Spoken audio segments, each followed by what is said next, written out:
morning mga bay. Maintenance spray na naman tayo ngayon sa ating durian. Kasi may gitna 15 days mga bay. At ito na yung mga durian natin mga bay, oh.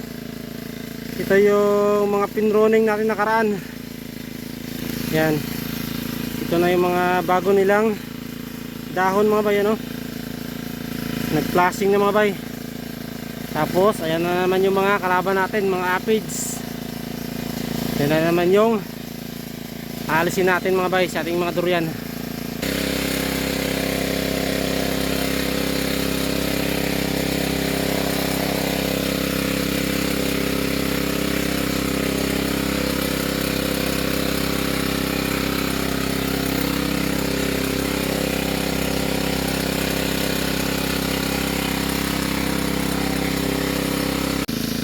Ayos na mga bay, yung ligo na natin. Yan, tapos yung mga aphids nagsitalsika na. Ito na naman tayo sa kabila mga bay. Unahin lang natin itong mga maliliit na durian. Yan, mamaya na yan mga bay, pagkatapos natin sa mga maliliit. Yan, ito mga bay, ang ganda na ng passing, oh. Ito yung nakaraan yung maraming aphids. Yan, meron na naman ngayon mga bayo. Ganda na ng kanyang passing, Musang King.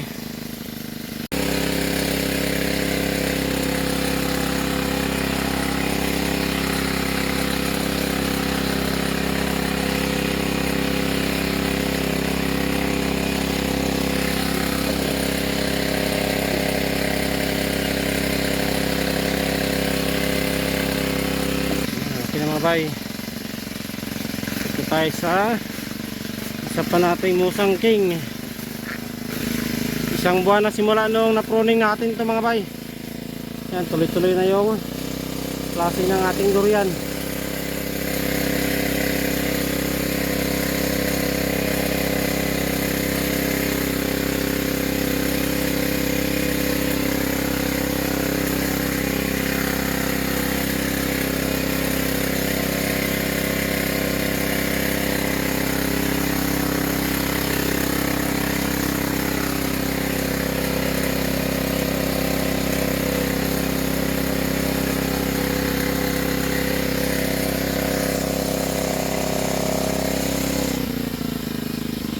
Kakaroon sa ulit ng mga sprout mga bayo. Mga 2 months mga bay, makapal na ulit to. Kahit kinalbo natin nakaraan yan. Naubos na natin yung isang timpla mga bay. At ito yung ating D101 na pinroning din nakaraan. Ang ganda na ng kanyang flashing mga bayo. Yan. Tapos ipakita ko sa inyo mga bay yung isa sa kalaban natin. Ito mga bayo, yung bao-bao kung tawagin yan. Ganyan na insekto mga bay. Kalaban din ng ating mga durian yan, you know?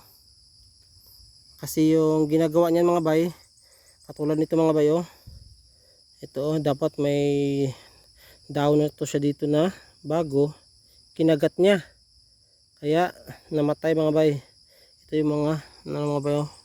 Yan yung mga inaatake nila. Yung mga bagong labas na sprout, dyan sila kakagat.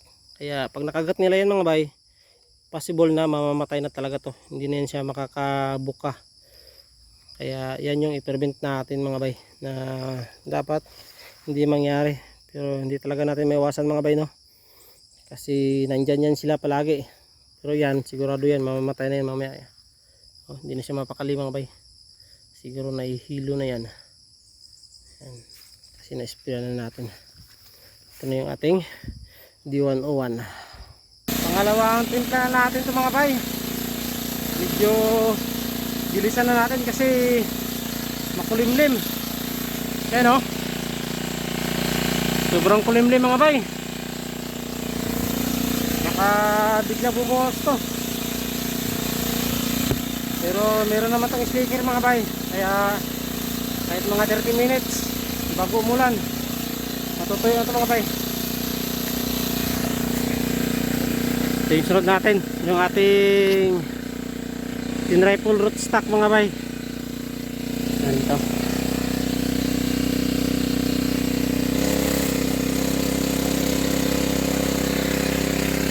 Medyo hinaan lang natin kasi baka maano yung tinap natin. Ang ganda na ng plastic mga bay.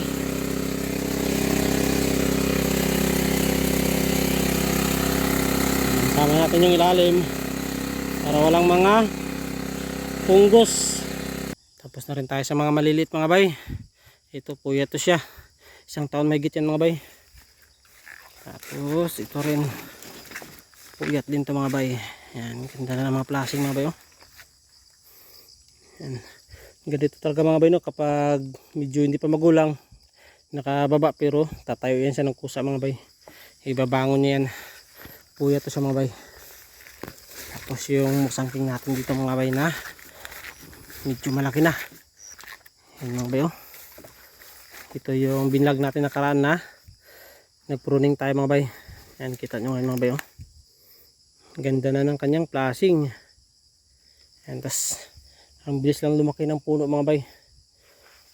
Dahil yan sa pagpupruning natin. Tas ang taas na mga bay oh. Nakaraan parang mga nasa 7 feet pa lang to, pero ngayon mga nasa 10 na siguro to mga bay. Napakabilis ng kanyang ano mga bay, paglaki. Itong musangking natin. At natapos na rin tayo mga bay sa mga malalaki na lang tayo. Ito, Dion 1 mga bay, ang ganda na rin oh. Kapal na rin mga bay, Dion 1. At yan, thank you. Lumabas ulit si Haring Araw mga bay. Paputuyo na kaagad yan. Ito na naman yung mga malalaki. Yan, ang ganda na rin ng plasing mga bay oh. Yan, ito yung mga pinroning natin. Tapos pinutulan natin mga dulo mga bay. Meron kasi nagsabi sa atin nakaraan, si boy putol daw tayo, pero para sa atin mga bay, yun yung ginagawa natin dito na pagpupruning.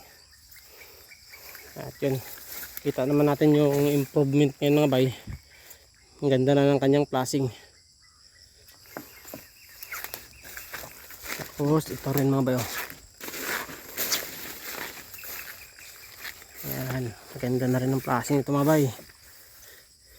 Yan, kaya sprayan din natin para yung mga aphids or insekto hindi basta-basta makalapit mga bay sa ating mga durian.